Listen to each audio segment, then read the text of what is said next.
Today we're joined with Miss Julie Pecina, who has many years teaching future teachers how to be special education teachers, as well as working in the classroom.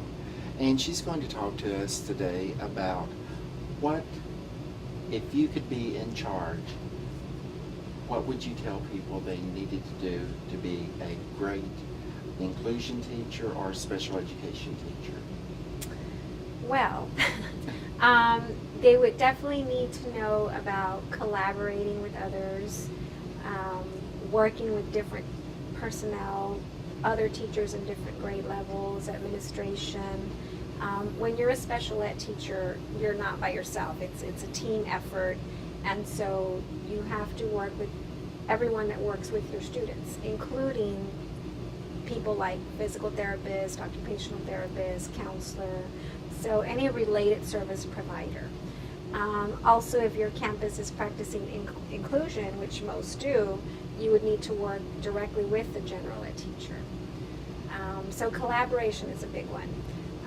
Also, keep in mind that, and not to scare anyone, but special ed is a very legalized field. You know, we do things because there's a law, and we have to follow certain policies, certain procedures. There's a protocol for everything. And so paperwork is extremely important. Sometimes it's the biggest part of your day, unfortunately, and teaching's the smallest part, but it's going to happen. So you would say if it's not written down, it didn't happen?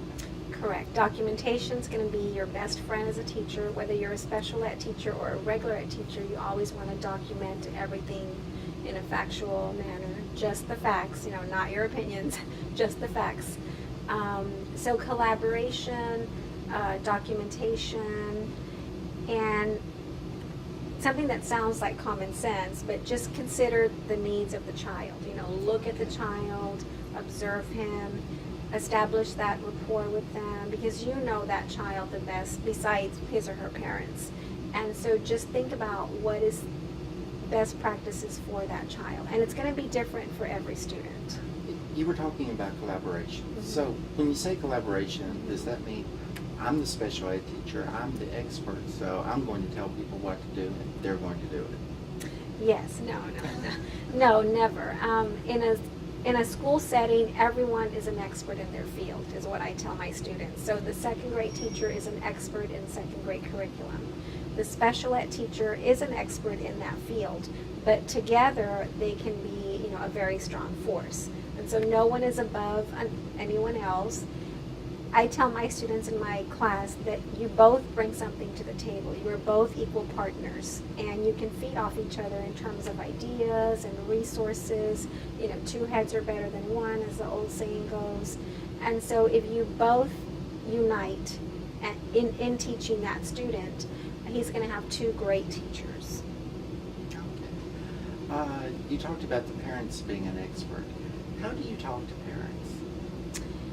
You talk to parents in a way that you yourself would like to be talked to. So you always want to be respectful. You need to be very careful about using too many educational terms, jargons. In my class, I have the joke of, you would never call a parent and say, let's have an ARD to talk about the LRE and the IEP for your child, because they would not understand any of those terms. And so you have to look at not only how you're saying something, but what you're saying. So you can say the same thing by saying, we want to have a meeting to talk about your child's progress and figure out what to do this year. So I said the same thing, but in parent-friendly terms. And it's important to talk to the parent, not at the parent. You work in an area that has a very high Hispanic population. Mm-hmm. Is there anything that we should know that's kind of specific to like first generation people in the United States? Well, I think that they are going to see the teachers as the expert, and so there's a tremendous amount of respect there. But with that being said, they may not be too quick to ask questions or even to challenge something. They may not agree with something. They might not come out and say it. And so you have to be very tuned into things like body language, or, encourage them to ask questions, especially at the ARD meetings, and it's okay if they are not in agreement with something, and it's much better if they can air that out. But yeah, I think they might tend to feel intimidated in terms of, well, you're the teacher, you're the one that went to school, you know best. And that's not necessarily the case, because the parent is the first teacher and they bring a lot to the table.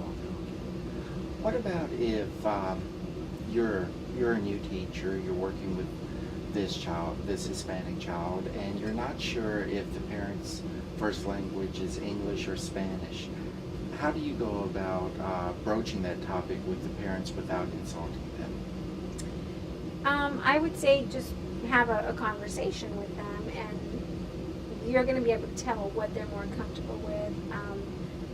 The way that I personally do it is I start speaking in English, and if I see that they answer in Spanish, then I switch to Spanish, just because that's what I'm getting off of them.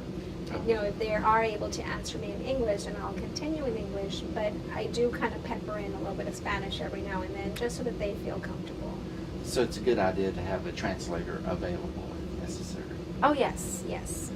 And when you were talking about a translator, do you want someone with like a PhD in Spanish language, or do you want someone who's more versed than just talking regular Spanish? I would say the parent would feel more comfortable with just a regular person that does know Spanish and English. Now, of course, when we talk about things like goals and objectives, those are more educational terms, but there's a way to translate that too without it getting too complicated. Is there anything you would like to add? I think just consider the student. Also consider how having a student with special needs in your classroom is going to affect the dynamics of the class, because you want to make sure that the student feels successful in your classroom, but that the other students also gain something positive from him being in your class. And so there needs to be benefits on both sides. Okay, sounds really good. Well, you've given us a lot of good information today. Thank you. Thank you.